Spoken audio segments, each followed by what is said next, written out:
I was folding laundry when the text arrived. The kind of message that changes everything in 37 words. The afternoon sun streamed through my bedroom window, casting golden rectangles across the hardwood floor, and for a moment everything felt normal. Then I read Rebecca's message. Hey Em, small change of plans. Marcus and I decided to go with a smaller wedding party. Thanks for understanding. Hope you're doing well. I stared at the screen until the words blurred. No phone call, no explanation, just a casual dismissal wrapped in fake politeness. 3 months of dress fittings, bridal shower planning, and late-night phone calls about centerpiece, color cerised with the efficiency of deleting a spam email. My hands trembled as I set the phone down on the unmade bed. The pile of clean clothes suddenly felt too heavy, too much. I walked to the kitchen and stared into the open refrigerator without seeing anything, the cool air washing over my face like a slap. This wasn't just about a wedding. This was about a lifetime of being Rebecca's shadow, the responsible older sister who cleaned up messes while she collected applause. When Rebecca got arrested for underage drinking in college, I drove 4 hours to bail her out and never told our parents. When she maxed out her credit cards on designer handbags, I lent her $3,000 she never repaid. When she needed a +1 for work events, I canceled my own plans to be her wingwoman. But apparently, my loyalty had an expiration date. I called Mom immediately, straight to voicemail. I tried Dad, same thing. Then I realized they already knew. They'd known for hours, maybe days, while I'd been obliviously picking out shoes to match a bridesmaid dress I'd never wear. 20 minutes later, Mom called back. Her voice was carefully neutral, the tone she used when discussing uncomfortable topics like money or feelings. Rebecca explained everything to us, Emma. She wants to keep things simple. You know how stressful wedding planning can be. Simple? My voice cracked. Mom, she didn't even have the courtesy to call me. She sent a text. I'm sure she was just nervous about having a difficult conversation. You can be intense sometimes. Intense. The word stung because it was code for everything I'd been called growing up. Too serious, too demanding, too much. Rebecca was spontaneous and charming. I was intense. What did I do wrong? I asked, hating how small my voice sounded. Nothing, sweetheart. But maybe this is a sign to step back a little. Let Rebecca have her moment without any complications. Complications. As if my presence was inherently problematic. After we hung up, I sat on my couch and stared at the framed photo on my coffee table, Rebecca and me at last year's Christmas, both of us laughing at something Dad had said. In the photo, we looked like best friends. In reality, I'd spent that entire visit listening to her complain about Marcus while pretending everything was perfect. That's when Jake walked in, grocery bags in both hands, humming some song I didn't recognize. He took one look at my face and set everything down. What happened? I handed him my phone. He read the message twice, his jaw tightening. She kicked you out of the wedding? Via text? I nodded, surprised by how much his anger soothed me. At least someone thought this was wrong. Jake sat beside me and pulled me into his chest. He smelled like the outdoors and coffee, familiar and grounding. I'm sorry, Em. That's completely unacceptable. My mom says I should just let Rebecca have her moment. Her moment doesn't require erasing you from existence. Something broke open in my chest, and I started crying, not the pretty tears from movies, but ugly, heaving sobs that made my whole body shake. Jake didn't say anything, just held me until the storm passed. When I finally pulled away, my face was blotchy and my eyes were swollen, but I felt clearer somehow. I can't go to that wedding. Then don't. My whole family will be there. They'll think I'm being petty. Jake was quiet for a moment, then he stood up and opened his laptop. When's the wedding? 3 weeks. His fingers moved across the keyboard with purpose. Perfect. I've been saving up vacation days, and I just found the most incredible resort in Ubud. Private villas, infinity pools, meditation gardens. We could leave the day before the wedding and stay for 10 days. I stared at him. You want to go to Bali instead of my sister's wedding? I want to go to Bali with the woman I love while your family learns what it feels like when you're not there to manage everyone's emotions. The idea felt both terrifying and liberating. I'd never missed a family event, Ever. Even when Rebecca forgot to invite me to her college graduation party, I still showed up with a gift and a smile. But maybe that was the problem. Book it, I said before I could change my mind. The next 2 weeks passed in a blur of passive-aggressive family group texts and increasingly desperate calls from Mom. Rebecca never reached out directly, but she posted constant wedding updates on social media, including a photo of her chosen family bridal party for college friends, who barely knew her middle name. Dad tried calling twice. Both times he asked if I was really going to miss your only sister's wedding over something so trivial. Both times I hung up before saying something I'd regret. The morning we left for the airport, I turned off my phone. Jake loaded our suitcases into the Uber while I took one last look at my apartment. Everything was exactly as we'd left it, but somehow it felt different. Like I was leaving more than just a place. I was leaving a version of myself that had spent 28 years trying to earn love through self-sacrifice. The flight to Bali was 15 hours with a layover in Tokyo. Jake had upgraded us to business class, a splurge that felt both guilty and wonderful. I slept through most of the journey, the kind of deep, dreamless sleep that comes from pure exhaustion. When we landed in Denpasar, the air was thick with humidity and the scent of frangipani.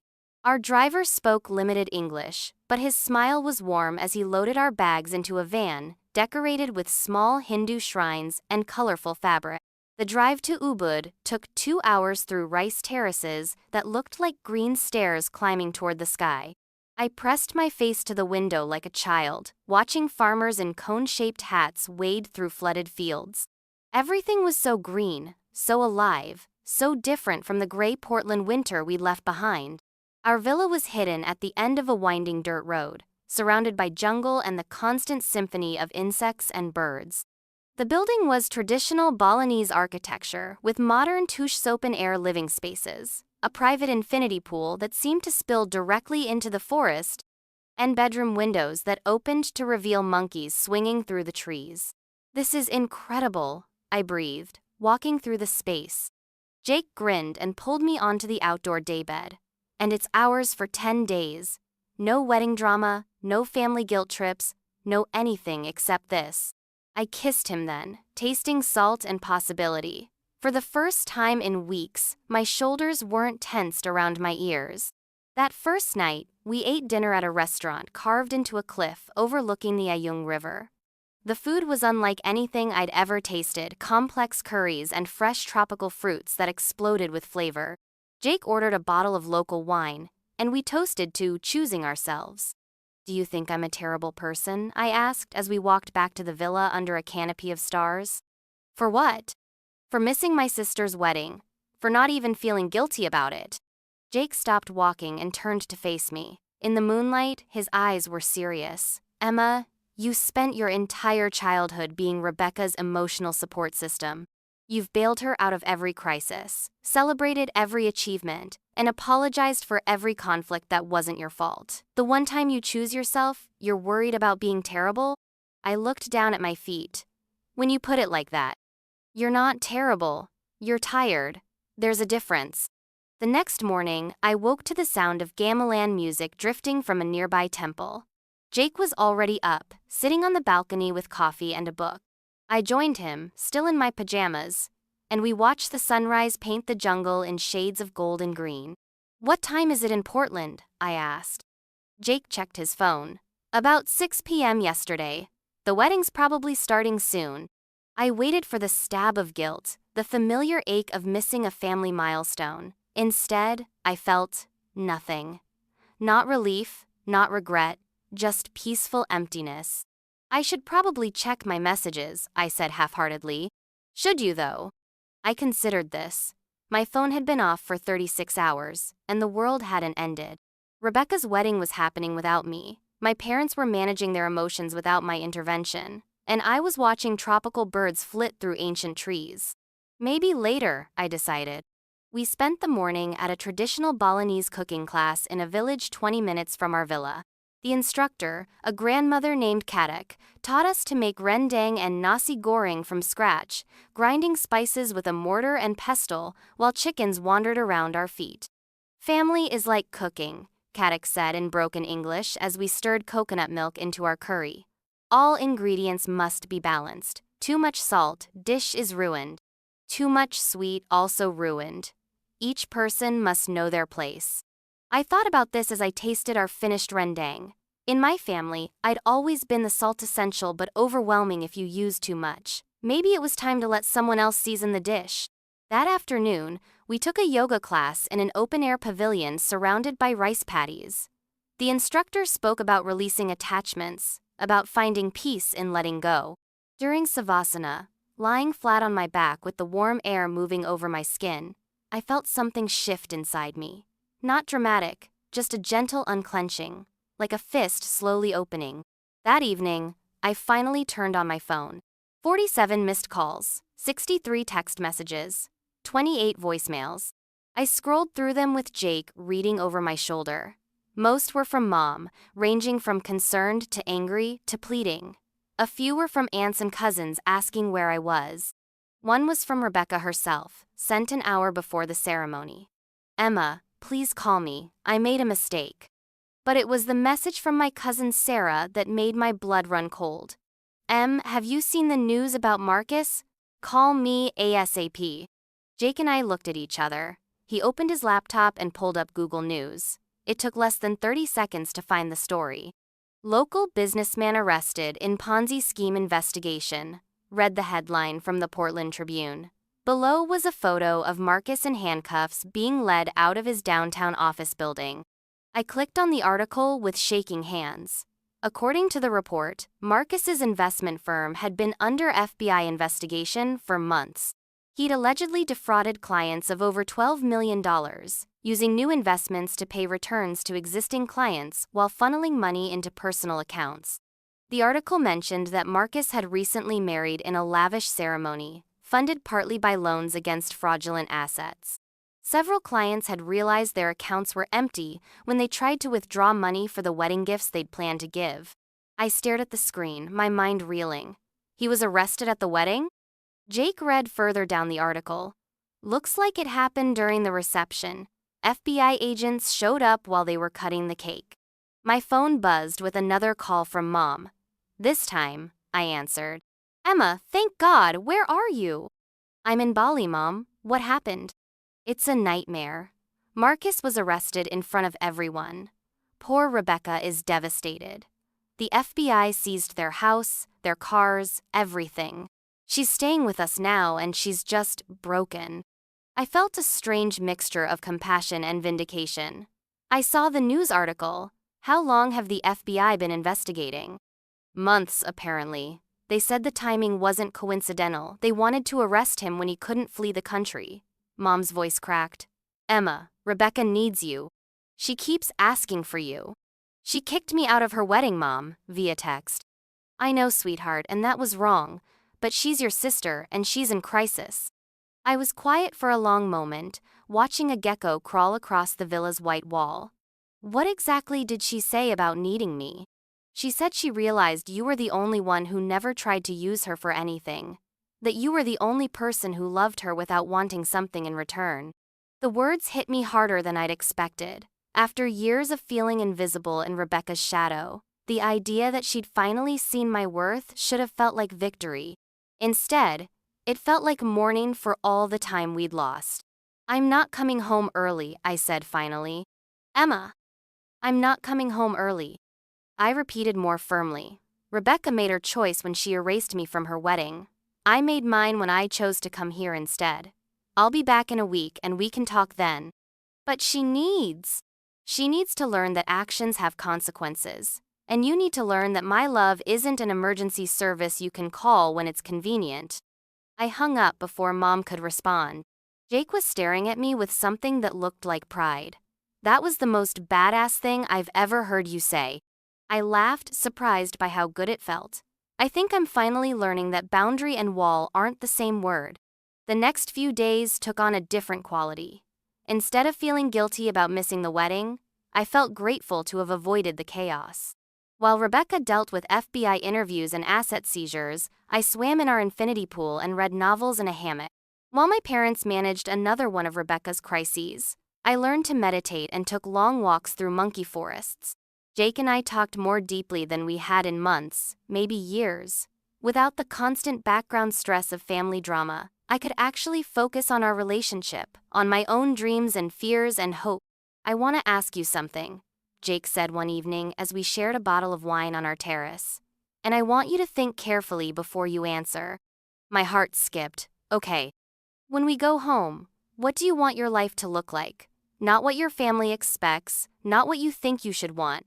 What do you actually want?" I was quiet for a long time, watching fireflies blink in the jungle darkness. "I want to live somewhere beautiful. Maybe not Bali, but somewhere that reminds me how big the world is. I want to travel more, see places that don't have our family history written all over them. What else? I want to stop being everyone's crisis manager. I want to have conversations about books and ideas and dreams instead of always talking about who's mad at whom and why." Jake nodded. "Those sound like good goals. What about you? What do you want?" He smiled and reached for my hand.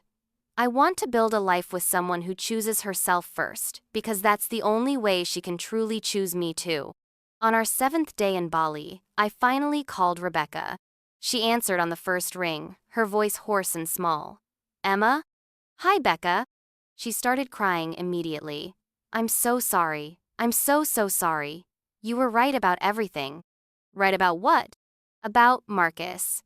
You asked all those questions about his business model, about why his returns were so high, about whether his success was sustainable. Everyone said you were being negative, but you were protecting me." I remembered those conversations from 6 months ago. I'd expressed concern about Marcus's flashy lifestyle, his evasive answers about his investment strategies, his tendency to shut down questions with charm instead of substance. My family had dismissed my concerns as jealousy. "I wasn't trying to ruin anything," I said carefully. "I just wanted you to be safe." "I know that now. God, Emma, I know that now." Her voice broke again. "I kicked you out of my wedding because Marcus said you were trying to sabotage our happiness.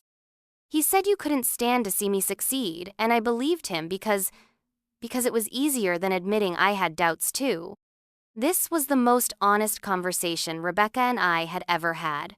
No performance, no attempting to manage each other's emotions. Just truth. "The wedding was beautiful," she continued.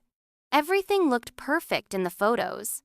But when the FBI showed up, when they put handcuffs on my husband in front of our grandparents, Emma, I thought about you. I thought about how you would have handled it with dignity, how you would have stayed calm and figured out the practical stuff while everyone else fell apart." "You would have figured it out too," I said, and meant it. "No, I wouldn't have. I had a panic attack right there on the dance floor. Aunt Linda had to take me to the bathroom so I could throw up." Meanwhile, Marcus's clients were realizing they'd lost their life savings, and I was worried about whether anyone would post embarrassing photos on social media. I winced, imagining the scene. "Where are you?" Rebecca asked. "Mom said something about Bali?" "Yeah, Jake and I decided to take a vacation." "During my wedding weekend?" There was no accusation in her voice, just curiosity. "Yeah." "Good for you. I'm glad one of us is somewhere beautiful." We talked for another 20 minutes. Rebecca told me about the FBI interviews, about learning that their house was bought with stolen money, about having to return her engagement ring as evidence. I told her about the cooking classes and yoga sessions, about learning to meditate and swimming with tropical fish. It wasn't a complete reconciliation. Too much had happened, too many patterns needed to change for that, but it felt like the beginning of something more honest than what we'd had before. "Emma?" Rebecca said before we hung up. "Yeah? I don't expect you to forgive me right away, but when you're ready to try being sisters, again real sisters, not the weird dynamic we had before, I'd like that." "Me too," I said, and surprised myself by meaning it. Our last 3 days in Bali were perfect in the way that only comes when you stop trying to force perfect moments. We visited ancient temples and watched traditional dance performances. We got matching temporary tattoos from a local artist and ate so much tropical fruit that we felt sick. We talked about moving somewhere warmer when our lease expired, about taking more trips like this, about building a life that belonged to us instead of our families. On our final evening, we climbed to a temple at the top of Mount Batur to watch the sunrise. The hike started at 3 a.m. and took 2 hours of walking through darkness. But when the sun crested the horizon and painted the volcanic landscape in shades of pink and gold, it felt like witnessing the first day of creation. I'm different now, I told Jake as we sat on ancient stones, watching the light spread across the valley below. How? I used to think love meant sacrifice. That if I wasn't giving something up, I wasn't loving hard enough. But this week, loving you didn't require me to disappear. It didn't require me to be smaller or quieter or more convenient. Jake squeezed my hand. That's how love is supposed to work. I know that now. When we landed in Portland, it was raining, not the gentle tropical rain of Bali, but the cold, gray drizzle that defined Oregon winters. I felt the familiar weight of the city settling back onto my shoulders, but it wasn't as heavy as before. I had tools now, strategies for maintaining the peace I'd found. Rebecca was waiting at my apartment when we arrived, sitting on the front steps with a bouquet of sunflowers and a thermos of coffee. She looked smaller than I remembered, more fragile, but also more real somehow. The glossy perfection she'd always maintained was gone, replaced by something more human. I brought your favorite, she said, holding up the flowers. And I made too much coffee as usual. I sat beside her on the steps, not quite ready to invite her inside, but not willing to turn her away either. How are you holding up? Terribly, she said with a laugh that sounded more like crying. I'm living with mom and dad at 26, sleeping in my childhood bedroom with boy band posters still on the walls. All my friends are either avoiding me because they lost money to Marcus or treating me like a charity case. I have to meet with FBI agents twice a week to go through financial records for a business I never understood. That sounds awful. It is. But also, she paused, searching for words. It's the first time in my life I've had to figure out who I am when no one's watching. When there's no audience to perform for. We sat in comfortable silence for a few minutes, watching raindrops race down my building's windows. I have something to tell you, Rebecca said eventually, about why I really removed you from the wedding. I braced myself. Marcus didn't like you. He said you asked too many questions, that you made him uncomfortable. He gave me an ultimatum: either keep you out of the wedding party or he'd elope with me instead. The betrayal hit differently than I'd expected. Not like a slap, but like a door finally closing on something I'd been trying to keep open. And you chose him. I chose the fantasy, Rebecca corrected. I chose the version of my life where everything looked perfect on Instagram, where I was envied instead of pitied, where I finally had something you didn't. Her voice got smaller. I've spent my whole life competing with you, Emma. You were smarter, more responsible, more respected. The only thing I had that you didn't was Marcus, and I wasn't willing to risk losing that. I never wanted to compete with you. I know, that made it worse somehow. You were just yourself. And that was enough. I had to work so hard to get the same attention you got naturally. I turned to look at her, really look at her. Becca, you're the one everyone loved. You were Dad's princess and Mom's baby. You got away with everything because you were charming and beautiful. And everyone wanted to protect you. From the outside, maybe. But inside. Inside, I always felt like I was one mistake away from disappointing everyone. Like my value was tied to how well I performed being perfect. She wiped her eyes with her sleeve. You never seemed to worry about that. You just existed, confident in your own worth. I wasn't confident, I was resigned. There's a difference. We talked until the coffee in her thermos went cold, unraveling 26 years of misunderstanding and resentment and love twisted into unrecognizable shapes. It wasn't a fairy tale reconciliation, too much hurt had accumulated for that, but it was honest in a way our relationship had never been. I'd like to try being real sisters, Rebecca said as she gathered her things to leave. Not competing, not performing, just figuring it out as we go. I'd like that too, I said. But slowly. I need time to trust that this version of you is going to stick around. She nodded. I understand. And Emma? Thank you for not saying I told you so about Marcus. God knows I deserved it. What would be the point? You're living the consequences. You don't need me to rub it in. After she left, Jake and I unpacked in comfortable silence. I found myself moving more deliberately, taking up more space in my own apartment. The Bali version of myself, calmer, more grounded, less apologetic, seemed to be sticking. How do you feel? Jake asked as we folded our tropical clothes and put away our sunscreen. Different. Good different, but different. I paused, trying to articulate the change. Like, I finally understand that love isn't supposed to hurt. That if someone truly cares about you, they don't ask you to disappear to make room for their happiness. That's a pretty big realization. Yeah, and I think I want to keep making changes, big ones. Over the next few months, I did exactly that. I quit my high-stress marketing job and took a position with a sustainable tourism company that let me work remotely. Jake and I moved to Bend, Oregon, where we could hike and ski and wake up to mountain views instead of city traffic. I started therapy to unpack 26 years of people-pleasing and boundary blurring. I learned to say no without extensive justification. I stopped checking my phone obsessively, stopped anticipating everyone else's needs before acknowledging my own. Rebecca and I talked every few weeks, slowly building something that felt more like friendship than obligation. She started therapy too, and got a job at a nonprofit that helped fraud victims, a way of turning her experience with Marcus into something meaningful. My parents struggled with the changes at first.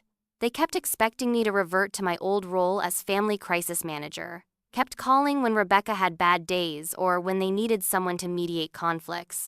It took several difficult conversations, but eventually they learned to see me as a daughter rather than an employee. A year after the wedding that never was, Jake and I got engaged on a beach in Thailand. The proposal was simple, no flash mob, no photographer hiding in the bushes, just the two of us watching the sunset and deciding we wanted to build a life together. When I called Rebecca to tell her the news, she cried. Happy tears, she assured me quickly. I'm just so proud of you for choosing someone who sees your worth.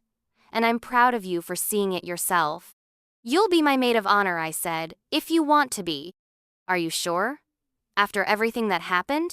I'm sure, but Rebecca, this time no one gets to vote you out. Once you're in, you're in. She laughed through her tears. Deal. Our wedding was small and honest, 30 people who actually knew us, vows we wrote ourselves, a reception in my parents' backyard with string lights and Rebecca's homemade apple pie for dessert. No social media posts. No performance anxiety, just celebration. During her maid of honor speech, Rebecca talked about second chances and the difference between looking perfect and being real. She thanked me for teaching her that love doesn't require sacrifice, it requires authenticity. My sister didn't just invite me to be in her wedding, she said, raising her glass. She invited me to be in her life, and that means everything. As I looked around at the faces of people who loved Jake and me for exactly who we were, I thought about that scared, hurt woman who'd gotten kicked out of a wedding via text message. She'd thought her story was ending, but really it was just beginning. Sometimes the best thing that can happen to you is being excluded from the wrong table.